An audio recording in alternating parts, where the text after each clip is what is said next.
It is now officially preservation season in the garden. We have been working on preserving cucumbers and green beans so far, and we're making pickles with the cucumbers. I'm gonna do quite a bit of refrigerator pickles because those were my kids' favorite. We like to make kosher style dill pickles. So kosher style just means they have garlic in them.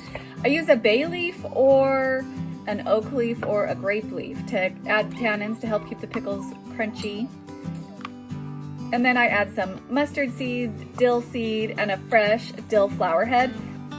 I had these fresh homegrown dill flower heads that I put in my pickles last year, and they just had such a good dill flavor. I think they really add to the awesome flavor of the pickle.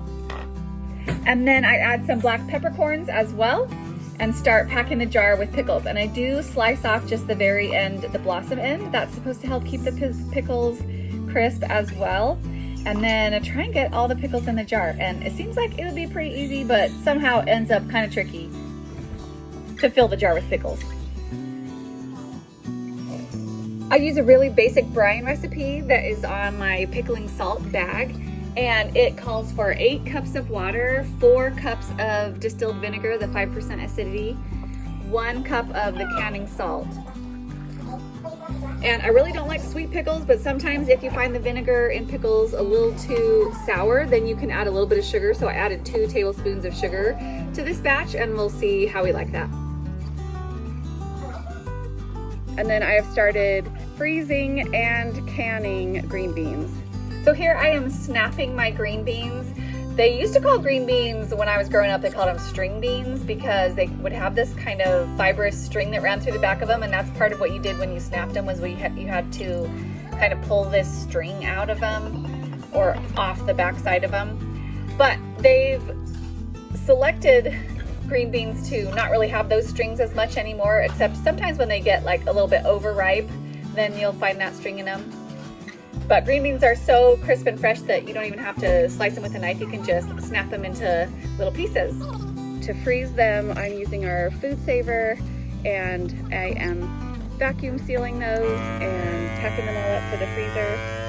And those are kind of the short-term ones. I actually do not blanch them first because I haven't found it to be entirely necessary when we're going to be eating them within the next year. And then pulling out my mom's old pressure canner that she gifted me and canning up some green beans for definitely the longer term storage for the canning. Like I said, I don't blanch my green beans before I freeze them, but I do boil my green beans just a couple minutes before I put them in the canning jars. One reason why is it softens them up enough that you can kind of pack them in the jar a little bit easier, so you get more beans into the jars, which is good when you're trying to use your space efficiently in the jars.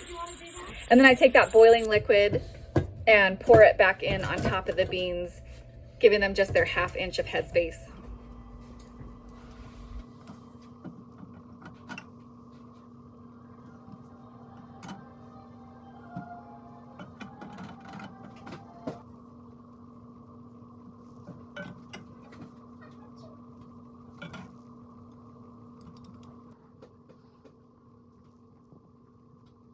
This is my 4th of July bouquet.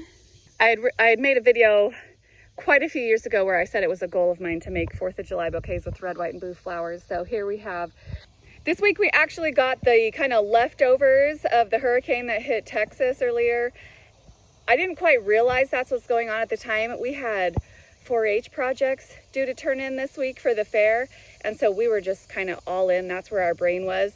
So Tuesday, it like rained all day Tuesday here, and then Wednesday morning I woke up first thing and it said there was a wind advisory until noon, and I was like, oh, that's kind of crazy. And it was like super windy, and we're going down to the fairgrounds and trying to turn in our posters, and good things they do the posters that are like, they have these little plastic covers for them because it was rainy, it was windy, it was blowing everywhere, it was really crazy. So the garden did fine. We noticed when we were driving home from the fairgrounds that the cornfields, I mean, they looked like the corn was like at 45-degree angles. Like it was blowing so hard, and we're like, that's so crazy, look at it. And for whatever reason, I didn't even think to come check on my garden that evening but I checked on my garden and yep, I had some corn fall over. So I'm gonna go ahead and just like stomp that corn back up. I've seen people do this before and have decent success with it. So we're just gonna stomp it back up and hopefully it's fine.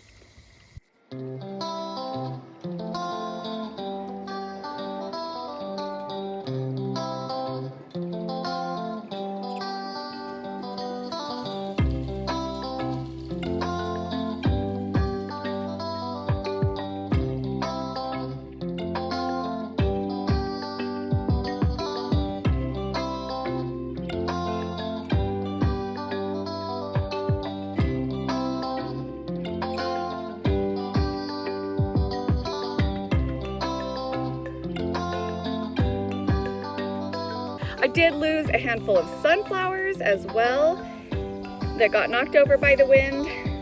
Other than that, the garden fared pretty well.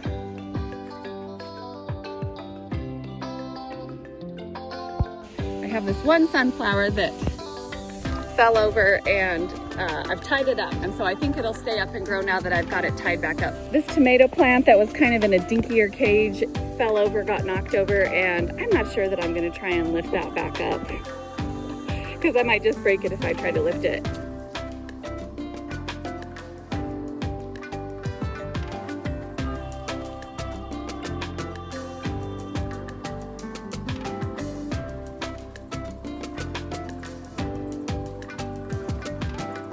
So the garden obviously loved all the rain from that storm system.